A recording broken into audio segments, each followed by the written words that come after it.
दोस्तों, बागेश्वर धाम बालाजी का नाम तो आपने सुना ही होगा और उनके परम भक्त धीरेंद्र शास्त्री के बारे में भी आपने सुना ही होगा, जो आजकल बागेश्वर धाम के बालाजी महाराज की कृपा से गरीब लोगों व मजबूरों की सहायता कर रहे हैं। इसी श्रृंखला में एक चमत्कार हमारे साथ भी घटित हुआ था, मैं वह आपको सुनाने जा रही हूँ। वक्तव्य शुरू करने से पहले दोस्तों, कमेंट में जय बालाजी और चैनल को सब्सक्राइब जरूर कर लेना।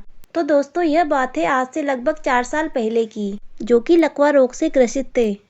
उनके परिवार की माली हालत भी बहुत खराब थी। उनके इलाज के खर्चे से तंग आकर उनके बच्चे भी उन्हें छोड़कर बाहर चले गए थे। घर में केवल उनकी पत्नी व रमेश जी ही बचे थे। तभी एक दिन रमेश जी की पत्नी टीवी देख रही थी। तभी उसने बागेश्वर धाम के बालाजी का प्रोग्राम टीवी पर चलते हुए देखा। लोगों को बुलाकर उनका पर्चा लिखकर उनकी समस्याओं को हल कर रहे थे। उस प्रोग्राम को देखकर रमेश जी की पत्नी को भी ख्याल आया कि मैं भी बागेश्वर धाम जाकर बालाजी के यहाँ पर दर्शन कराऊं। यह सोचकर वह अपने पति रमेश जी के पास गई और उनसे बोली, हाजी सुनते हो, मैं टीवी पर बागेश्वर धाम के बालाजी का प्रोग्राम देख रही थी। उसमें जो पंडित जी धीरेंद्र शास्त्री जी है, वह लोगों को बुलाकर उनको बिना बताए उनकी समस्याओं को एक पर्ची पर लिख देते हैं और वहाँ पर बालाजी की पेशी करने से सारी समस्याओं का हल हो जाता है। मैं भी सोच रही थी कि क्यों ना अपन भी वहाँ पर चले और बालाजी के दर्शन कराएं। अरे सुनीता, कितने देवी देवता ढोग लिए अपन ने, कहीं कुछ काम नहीं होता। तू तो पता है ना, सब ये ढोंग धतूर रहे हैं, तुझे सब पता है। अरे नहीं, यहाँ पर ऐसा नहीं है। मैंने खुद अपनी आंखों से देखा है। वहाँ पर लोग रोते रोते जाते हैं और हंसते हंसते वापस आते हैं। यह बात बिल्कुल सही है। तू सच कह रही सुनीता? ऐसा होता है क्या वहाँ पर? हाँ, आप मेरी बात का विश्वास कीजिए और मेरे साथ चलिए। ठीक है सुनीता, तू कहती तो एक बार चलता हूँ, लेकिन इसके बाद मैं कहीं नहीं जाऊँगा। सुनीता अपने पति को मना लेती है बागेश्वर धाम जाने के लिए और 2 दिन की यात्रा करने के बाद दोनों वहां पर पहुंच जाते हैं। वहां पर हजारों की भीड़ देखकर रमेश जी का मन डामाडोल होने लगता है। अरे सुनीता, तू कहाँ ले आई मुझे? इन लोगों के बीच में हमारा नंबर कहाँ आएगा? थोड़ा विश्वास तो करो। अगर यहाँ तक आ गए हो तो कम से कम दर्शन तो कर लो। और सुनीता अपने पति को मना मनूकर पांडाल में ले जाती है।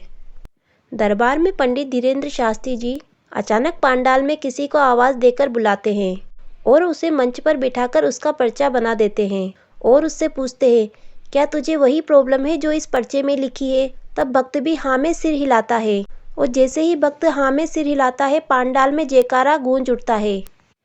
बोलो बागेश्वर धाम बालाजी महाराज की जय। यह देखकर रमेश जी को थोड़ा विश्वास होने लगता है।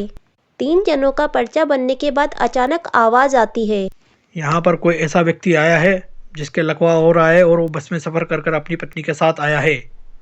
वो खड़ा हो जाए और मेरे पास आ जाए। यह सुनते ही रमेश जी की पत्नी सुनीता खुश हो जाती है और अपने पति को लेकर बाबा के दरबार में पहुंचती है। पंडित धीरेंद्र शास्त्री जी उनका पर्चा बनाते हैं और पर्चा लिखकर उनसे उनकी समस्या के बारे में पूछते हैं। रमेश जी उन्हें अपनी पूरी समस्या बता देते हैं। पंडित धीरेंद्र शास्त्री जी उनको पर्चा दिखाते हैं तो वही समस्या उस पर्चे में लिखी होती है। यह देखकर रमेश जी आश्चर्यचकित हो जाते हैं और वहीं पंडित जी के चरणों में गिरकर रोने लगते हैं। तब पंडित जी उन्हें उठाकर उनसे कहते हैं, 3 मंगलवार को यहाँ पर बाबा के दरबार में पेशी लगानी होगी, जिससे तुम्हारी सारी समस्या दूर हो जाएगी। रमेश जी बालाजी के दर्शन करके अपने घर को आ जाते हैं और इस तरह 3 मंगलवार हमेशा बाबा के दरबार में पेशी लगाने जाते हैं।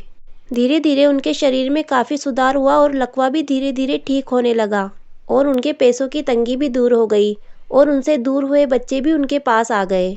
तो देखा मित्रों आपने, आस्था में जो शक्ति होती है वो किसी और में नहीं। इसलिए मन और तन से भक्ति करनी चाहिए, एक दिन उसका फल जरूर मिलता है।